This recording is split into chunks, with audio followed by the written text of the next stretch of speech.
আর কি কোথাও জালেম ছিল নেটুর ভাষার জিন্না বর্ণমালার ছড়া বাংলা ভাষার ছড়া শিরোনামের ছড়া দিয়ে আবৃত্তি দিয়ে শুরু করলাম।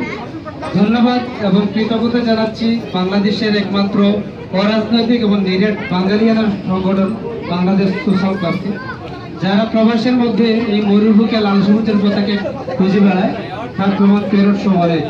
আর আমরা আসলে প্রতিনিয়ত কৃতজ্ঞতার ঝুলিটা ভারী হচ্ছে।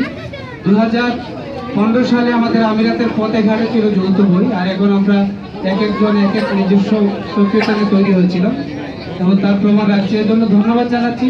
আমার জানা মতে গতকাল আমেরিকার একজন বিশিষ্ট গলামিস্ত্রির সাথে কথা হয়েছিল, তো তিনি এটার প্রশংসা করেছিলেন। দূর প্রবাসী যারা কাজ করে তার মধ্যে আনন্দ হবে বাংলাদেশ সোশ্যাল ক্লাব, যে কিনা বিদেশেও বাংলাদেশি সংস্কৃতিকে লালন করে।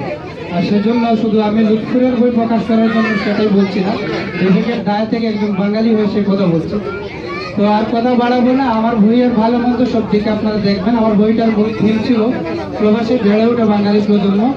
71-এর মুক্তিযুদ্ধ, 52-এর ভাষা আন্দোলন থেকে আমাদের জাতীয় ফুল ফল, জাতীয় কবি সবকিছু ফুটে তুলে ধরার চেষ্টা করেছি স্বরবর্ণ এবং ব্যঞ্জনবর্ণের বাহার দেখাতে, নামতে এমন অনেক কিছু। তো আমি এখানে এসে সামান্তা এবং রাউফুল এ নামে ছোট দুজন বন্ধুর সাথে পরিচিত হলাম। ওরা আমার বই দেখে খুব আকুতি করেছিল, বাংলায় জোরে জোরে কথা বলে। দুজনকে জিজ্ঞেস করছিলাম বইটা পড়তে পারো, ওরা যখন বললো না আঙ্কেল না ভাইয়া আমি বাংলা পড়তে পারি না, মানে একটা ছেদ ঘটলো। তাই আপনারা যারা আমার কথা শুনছেন, আপনাদের কাছে আমার আকুল নিবেদন, প্লিজ অন্য ভাষার সাথে সাথে নিজের বাচ্চাদের বাংলা পড়া শেখাবেন।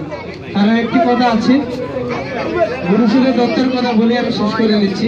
শিখেনে দেশ বিদেশের জ্ঞান, তবু হারাস নেওয়ার দান। বাংলা ভাবে পূর্ণ হয়ে সুধন্য বাঙালি হো, মানুষ হো আবার থুরা মানুষ হো।